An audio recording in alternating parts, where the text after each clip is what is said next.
Vehicular activity. Gemini 7 and 6, two spacecraft met in orbit. The world's first space rendezvous was lifted from the realm of theory and became a historical fact. Gemini 8, another rendezvous, this time with an unmanned Agena target. For the first time, two vehicles linked up in space. Three major goals of Project Gemini: extravehicular activity, rendezvous, docking. At Cape Kennedy, the final preparations are underway for Gemini 9. In the Mission Control Center in Houston, simulations have been flown and the flight controllers are ready. The two astronauts, Tom Stafford and Gene Cernan, are also ready. Charles Matthews, NASA News Center, Houston.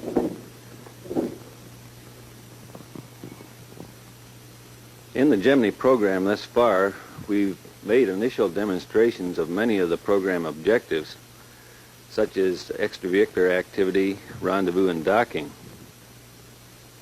In the case of extravehicular activities, we indeed have already demonstrated that a man can go outside the spacecraft, but what we haven't done is demonstrate some of the applications.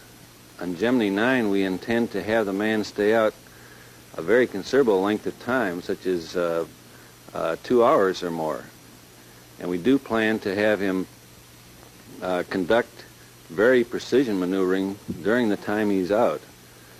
This requires a very fancy backpack device that controls his attitude, allows him to move from one point to another with extreme precision. These applications are things that are greatly related to such things as conducting repairs of vehicles in space or conducting experiments in space while outside the spacecraft. Now, on Gemini 8, we had planned to carry on our extravehicular activities. Because of the termination of that mission earlier than planned, we did not conduct extravehicular activity on that flight. However, on Gemini 9, we are planning to pick up many of the things that were to be done on Gemini 8 and extend the activity even further. I might mention at this time that the failure that it did occur on Gemini 8 has been analyzed and appropriate corrective action has been taken, both from the standpoint of certain changes to the spacecraft as well as changes in some of our procedures used during flight, and we don't expect the problem to occur again. With this in mind, we're looking forward to the Gemini 9 flight and expanding the knowledge of man's operation in space. Okay, your go. Stand by one. Okay, everything seems to be going real well here. The operation today has been very smooth. The systems guys are happy with the data. Network data flow looks good. Gene Kranz, Chief, Flight Control Operations Branch. Thank you.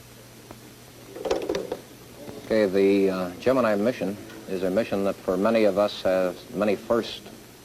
One of the major items we intend to do is to prove out a new technique in rendezvous. We'll be rendezvousing during the third revolution as opposed to the fourth revolution in all previous missions. In addition, the flight crew has what they call the astronaut maneuvering unit that is retained in the adapter area of the Gemini spacecraft. During the second daylight period of extravehicular activity, the crew will don this particular maneuvering unit, and it will give him a propulsion capability using very small thrusters similar to the spacecraft capability to maneuver. In addition, we'll be performing dock burns using the propulsion of the Agena vehicle. We'll be moving into a higher orbit using this Agena capability and then coming back down to move into an orbit satisfactory for two re-rendezvous we'll be doing during the third day of the mission. Retrofire will occur after approximately 70 hours elapsed time.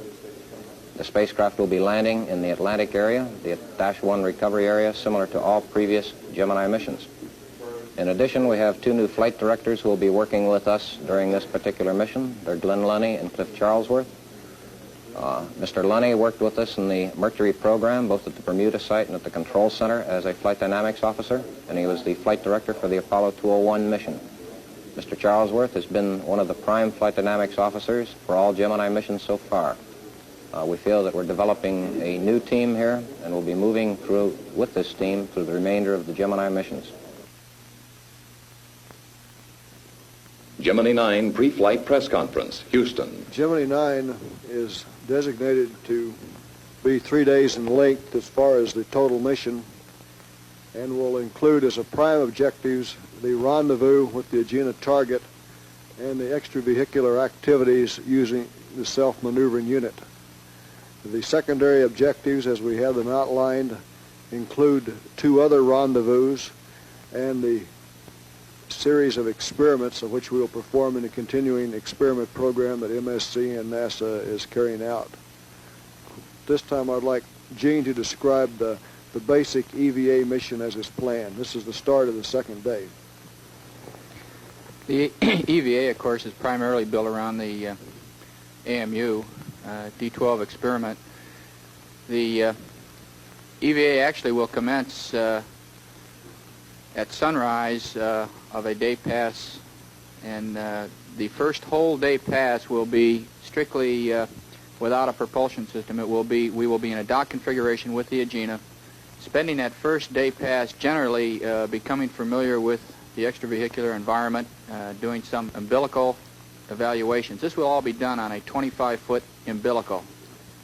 When I'm satisfied that the system is operating the way it's advertised to operate and that I'm familiar enough, I'll then go to 125 feet of tether and perform what you might call transfer maneuvers or very close in rendezvous type maneuvers with the Agena, both in plane and out of plane.